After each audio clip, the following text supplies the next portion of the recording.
ये हमारा UP board का 2026 और 25 का जो कि मॉडल पेपर है, जो कि सबसे इम्पोर्टेंट पेपर आया है, जो कि इसमें बता रहे हैं कि सेम इसी तरह पेपर आएगा आपका यूपी बोर्ड में। कक्षा 10 का यूपी बोर्ड है, जो कि विषय हिंदी का पेपर है। पूर्णांक कितने का आपको जो दिखा रहे हैं आपको, ये हमारा देखिए कक्षा 10 का पेपर है और विषय हिंदी है। और पूर्णांक हमारा जो कितने का है, 70 नंबर का पूर्णांक है टोटल पूर्णांक। और समय हमारा क्या है, 3 घंटे 15 मिनट, जो कि 3 घंटे आपको लिखने के लिए दिया जाएगा और 15 मिनट जो है इसको पढ़ने के लिए, आपको पेपर को पढ़ने के लिए दिया जाता है। और उसमें देखिए क्या दिया है, पहला निरीक्षण दिख लिया क्या दिया हुआ, पहला दिख लिया प्रारंभ के 15 मिनट परीक्षार्थियों को प्रश्न पढ़ने के लिए निर्धारित है, जो कि आपको 15 मिनट दिया जा रहा है वो आपको पढ़ने के लिए, पेपर को पढ़ने के लिए निर्धारित है। और दूसरा क्या है, प्रश्न 2 भाग अ तथा खंड ब में विभाजित है, जो कि प्रश्न है जो खंड अ और खंड ब में विभाजित है, 2 खंडों में विभाजित है। और तीसरा क्वेश्चन क्या कह रहा है, प्रश्न के खंड अ में बहुविकल्पीय प्रश्न है जिसमें सही विकल्प का चयन करना है। OMR शीट पर नीले अथवा काले बॉल पॉइंट पेन से सही विकल्प वाले गोले को पूर्ण रूप से काला करें। जो कि इधर बता रहा है ओमार, ये ओमार आपको ओमार शीट एक मिलेगी, उसमें आपको जो बहुविकल्पीय प्रश्न है उसको आपको टिक करना है, जैसे कि ब्लू या ब्लैक पेन से गोला करना है, जो कि उसको काला करना है। उसका छठा क्वेश्चन, छठा क्या है देखिए इसमें क्या दिखा रहा है, खंड अ में बहुविकल्पीय प्रश्न। खंड अ में बहुविकल्पीय प्रश्न है तो प्रत्येक प्रश्न के लिए 0.1 अंक निर्धारित है, जो कि खंड 6 बता रहे हैं खंड अ में, जो कि 1 नंबर का, जितने प्रश्न होंगे आपका 1 नंबर का होगा। और इधर हमारा पांचवा क्या है, OMR शीट पर उत्तर अंकित किए जाने वाले पश्चात उसे काटे नहीं तथा इरेज ना करें। कि क्या करें, इरेज ना करें, वह वाइटनर आदि का प्रयोग ना करें। ना आपको इरेज करना है ना वाइटनर लगाना है, प्रयोग ना करें। और उसका हमारा छठा क्वेश्चन क्या कर रहा है, प्रत्येक प्रश्न को सम्मुख उनके निर्धारित अंक दिए गए हैं, जो कि प्रत्येक प्रश्न जितने आपको दिए गए हैं उसके अंक उसके सामने दिया गया, मानो ये प्रश्न कितने नंबर का है वो भी अब दिया गया है। अब आगे देखते हैं बहुविकल्पीय प्रश्न को क्या क्या दे रहा है। अब ये देखिए हमारा आ गया वास्तुनिष्ठ प्रश्न, जो कि बहुविकल्पीय प्रश्न है। खंड अ में देखो आपको 2 भाग बताया गया ना, खंड अ और खंड ब में। हमारा खंड अ यहाँ से स्टार्ट हो रहा है। प्रश्न क्या दिया है, पहला दूसरा सप्तक प्रकाशित हुआ, दूसरा सप्तक प्रकाशित हुआ, मतलब कुछ पूछ रहा है किस सन में हुआ था, तो हमारा राइट ऑप्शन क्या हो जाएगा, सी, सन 1959 ईस्वी में प्रकाशित हुआ था। और हमारा दूसरा क्वेश्चन क्या कह रहा है, सुमित्रानंद पंत जी की रचना क्या है। जो सुमित्रानंद पंत जी की इनकी रचना बताना है आपको क्या है। इसमें से आपको 4 ऑप्शन दिया गया है, इसमें से बता रहा है कि आपका सुमित्रानंद पंत जी का रचना क्या है। तो हमारा राइट ऑप्शन क्या हो जाएगा, ए, उर्वशी। हमारा राइट ऑप्शन ये है उर्वशी, ये हमारे सुमित्रानंद पंत जी का रचना है। प्रश्न नंबर 3 क्या है, छायावाद की प्रमुख विशेषताएं हैं। आपको पूछ रहा है छायावाद की प्रमुख विशेषताएं हैं, जो कि इसमें 4 ऑप्शन में से एक को टिक करना है। अब इसमें क्या आंसर है, प्राकृतिक का मानवीकरण, प्राकृतिक का मानवीकरण है, राइट आंसर है। आगे चलते हैं। अब ये देखिए चौथा क्वेश्चन क्या कह रहा है हमारा, चौथा क्वेश्चन देखते हैं, मैत्रेय गुप्त किस युग के संबंधित हैं। आपको बताना है मैत्रेय युग किस युग के संबंधित है, द्विवेदी युग के, शुक्ल युग के, छायावादी युग के, भारतेंद्र युग के। आपको इसमें से किसी एक को चूज करना है, इसमें कौन सा होगा, हमारा राइट आंसर ए होगा, द्विवेदी युग के हैं। पांचवा क्वेश्चन क्या है, केशव को कठिन काव्य का प्रेत किसने कहा। केशव को कठिन काव्य प्रेत किसने कहा, आपको इसको राइट आंसर बताना है। किसने कहा, रामचंद्र शुक्ल, ग्रियर्सन और हजारी प्रसाद द्विवेदी, मिश्रू बंधु। आप इसमें से राइट आंसर हो जाएगा ग्रियर्सन, बी आंसर राइट होगा, ग्रियर्सन ने कहा था। अब हमारा छठा क्वेश्चन क्या कह रहा है, आगे देखते हैं। छठा क्वेश्चन, अजातशत्रु नाटक के नाटककार हैं। अजातशत्रु जो है नाटक के नाटककार कौन है, तो हमारा राइट आंसर हो जाएगा राम कुमार वर्मा जी हैं, राम कुमार वर्मा जी हैं। और सातवां क्वेश्चन क्या है, इलाल चंद जोशी की कहानियाँ का विषय है। इलाल चंद जोशी की कहानियाँ का विषय है, तो हमारा राइट आंसर क्या हो जाएगा इसमें, बी वाला मनोवैज्ञानिक, जो कि इलाल चंद जोशी की कहानियाँ का विषय है, मनोवैज्ञानिक है। हमारा आठवां क्वेश्चन क्या है, सन सन 1018 से 1936 ईस्वी तक का समय है। मतलब किसका समय था बताना है आपको, अर्थात प्रेमचंद्र युग का। इसमें होगा प्रेमचंद्र युग का। हमारा 9वां क्वेश्चन क्या है, मिलान कीजिए। आपको उसमें मिलान करना है। देखो हम लोग कैसे मिलान करते हैं हम आपको दिखाएंगे। ये देखिए हम आपको मिलान कैसे करते हैं दिखाते हैं, आपको कैसे मिलान करना है। तो हमारा पहला क्वेश्चन देखिए, 9 का पहला क्वेश्चन क्या दिया हुआ है, मैला आंचल। मैला आंचल किस में जाएगा, आपको मैला आंचल को ख में मिलाना है। फरीश्वर नाथ रेणु। और दूसरा हमारा क्या है, चित्र लेखा, जो कि हमारा है दूसरा चित्रलेखा, जिसको हमको तीसरे में मिलाना है ग में। भागवती चरण वर्मा। और चौथा वाला हमारा क्या है, उसने कहा था। तीसरा क्या है, उसने कहा था, तो ये हमारा घ में जाएगा चौथे में। चंद्रधर शर्मा गुलेरी। और कफन, कफन पहले वाला में कम जाएगा, प्रेमचंद्र जी ने लिखा था। जो कि हमारा राइट आंसर क्या होगा, हमारा राइट आंसर हो जाएगा बी। आपको दिख रहा है पहले में ख हो गया, दूसरे में क हो गया। हाँ दूसरे में पहला ख, दूसरा ग, और तीसरा घ, चौथा क। ये वाला राइट आंसर होगा हमारा, ये वाला आंसर राइट होगा हमारा। अब आगे देखते हैं 10वां क्वेश्चन क्या कह रहा है। ये रहा 10वां क्वेश्चन, निम्नलिखित में से उपन्यास है। आपको इसमें उपन्यास बताना है, निम्नलिखित में से कौन सा उपन्यास है आपको बताना है। तो इसमें से हमारा राइट आंसर हो जाएगा 3। तीसरा कॉफन, ओ राइट आंसर हमारा हो जाएगा इसमें सी। पहला भी है, दूसरा भी है और चौथा भी है, इसमें से राइट आंसर सी। ये सब उपन्यास हैं। 11वां क्वेश्चन क्या कह रहा है, करुण रस का स्थायी भाव क्या है। करुण रस जो है उसका स्थायी भाव क्या है, शोक है। करुण रस का स्थायी भाव शोक।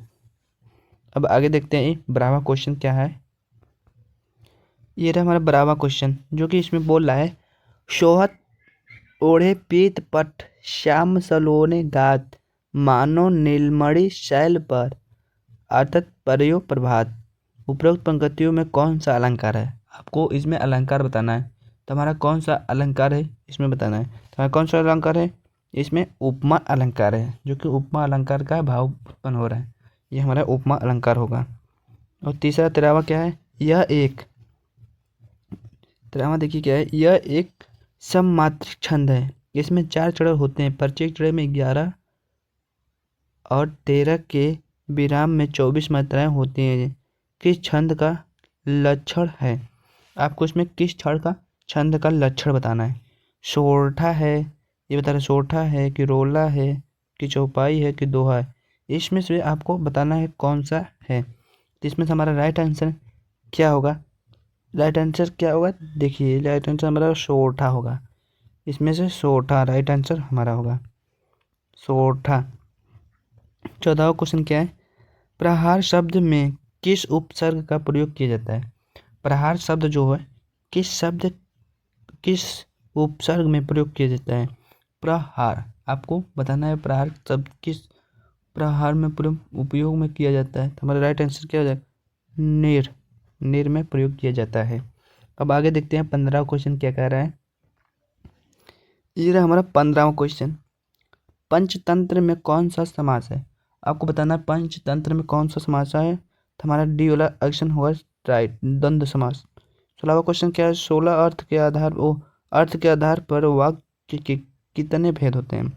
अर्थ के आधार पर वाक्य के कितने भेद होते हैं। तो हमारा राइट आंसर हो जाएगा किसमें, राइट आंसर डी, जिसमें 8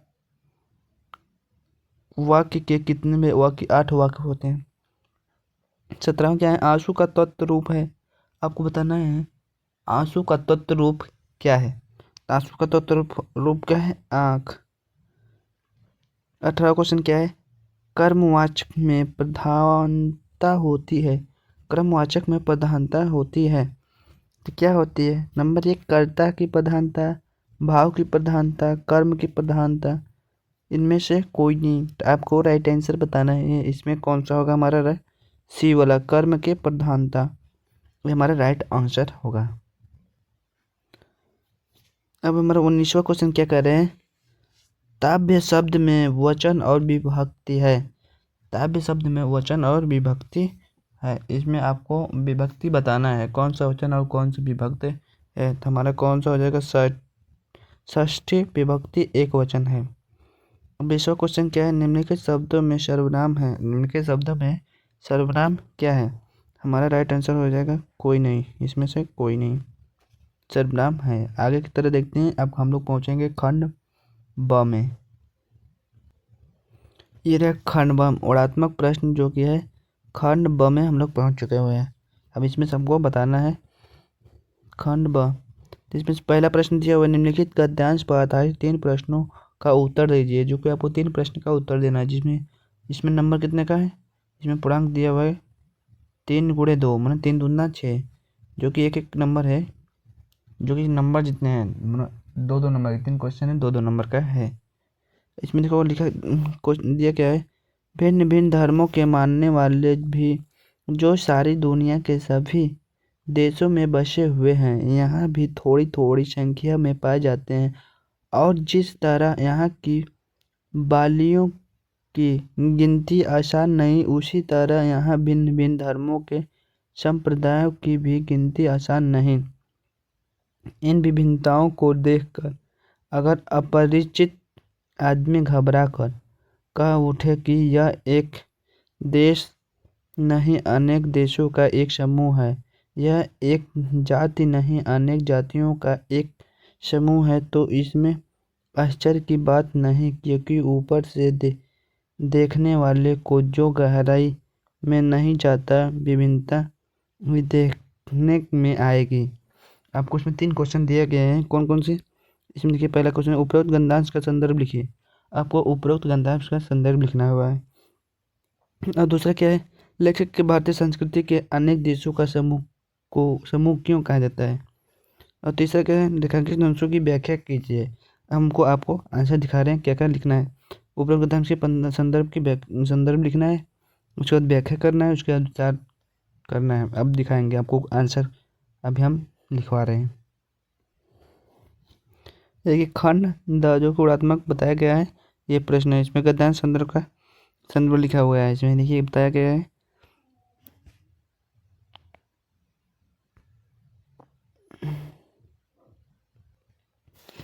देखिए यह गद्यांश आचार्य हजारी प्रसाद द्विवेदी के निबंध से लिए गए हैं। इसमें भारतीय संस्कृति की व्यापकता बताई गई है, जो कि इसमें व्यापकता बताई गई है। और दूसरा क्वेश्चन क्या है, हम आपको दिखा रहे हैं, लेखक ने भारतीय संस्कृति के अनेक देशों का समूह क्यों कहा। ये हमारा दूसरा क्वेश्चन था। अब इसके बारे में हम लोग जानेंगे। लेखक ने भारतीय संस्कृति को अनेक देशों का समूह क्यों कहा। लेखक के अनुसार भारत में अनेक जाति धर्म और परंपराएं मिलकर मिलकर रहती हैं, इसलिए भारतीय संस्कृति किसी एक जाति की नहीं बल्कि कई संस्कृतियों का समन्वय है। और तीसरा क्वेश्चन हमारे देखो क्या कह रहे हैं, स्वाभाविक अंश की व्याख्या कीजिए। अब इसमें व्याख्या करना है। स्वाभाविक अंश का अर्थ है जो सहज रूप से बिना बनावट के दिखाई दे, जो कि सहज रूप के बिना बनावट के दिखाई दे आपको वो है। ये देखिए अथवा करके भी दिया हुआ है, दोनों में से कोई भी एक कर सकते हैं। यहाँ पर लिखा है, हिंदी में प्रगतिशील साहित्य का निर्माण हो रहा है, उसके निर्माणकर्ता यह समझ रहे हैं कि उनके साहित्य में भविष्य का गौरव साहित्य है। कुछ ही समय के बाद उनका यह साहित्य भी अतीत का स्मारक हो जाएगा और आज जो तरुण है वही वृद्ध होकर अतीत के गौरव का स्वप्न देखेंगे। उनके स्थान में तरुणों का फिर दूसरा दल आएगा जो भविष्य का स्वप्न देखेगा। दोनों के ही स्वप्न सुखद होते हैं, क्योंकि दूर के ढोल सुहावने होते हैं। इसका बता रहा है, आपको लिखना है उपयुक्त गद्यांश का संदर्भ और रेखांकित अंशों की व्याख्या। प्रस्तुत पद्यांश की गतिशीलता की अर्थ आपको इसमें लिखना है। सेम दोनों में से आपको जो भी याद है उसको आप लिखिएगा। अथवा करके दिया रहेगा, 2 प्रश्न दिया रहेगा, एक अथवा एक दिया रहेगा, उसमें से 2 दोनों में से कोई भी एक याद हो आपको उसको लिखना है। ये हमारा दूसरा क्वेश्चन, निम्नलिखित पद्यांश का आधारित 3 प्रश्नों का उत्तर दीजिए। आपको सेम ये दिया है, पद में का पाठ में का है। मोर पंखा सिर ऊपर रखी, गुंज की माल गरे पहिरागी, ओढ़ पीताम्बर लय लकुटी, वन गोधन गवार संग फिरऊंगी, भावो रोहि मेरो रसबान, सो तेरे कहे सौ स्वाग करौगी। यह मुरलीधर की आराधना धारी अधारा न धारोगी। इसमें से आपको दिया है पहला उपरोक्त गद्यांश पद्यांश का अर्थ लिखिए, दूसरा है रेखांकित अंशों की व्याख्या कीजिए, तीसरा कृष्ण के वियोग में व्याकुल गोपियों की कृष्ण की किन लीलाओं का अनुकरण करना चाहा है। आपको इसका अर्थ लिखना है और व्याख्या करना है, जो कि पहले लिखना है क्या उपरोक्त गद्यांश के संदर्भ लिखिए। आपको